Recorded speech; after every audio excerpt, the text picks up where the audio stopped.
এমনি এমনি ঘুমাবেন না।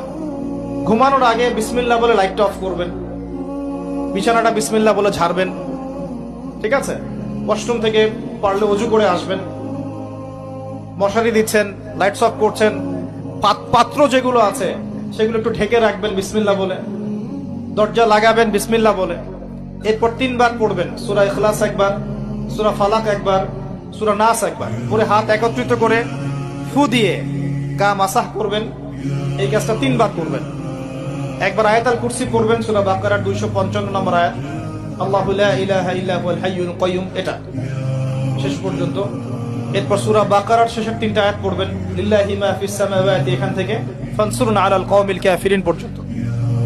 তারপর ডান কাতে পাশ ফিরবেন, বলবেন আল্লাহুম্মা বিইসমিকা আমুতু ওয়া আহইয়া।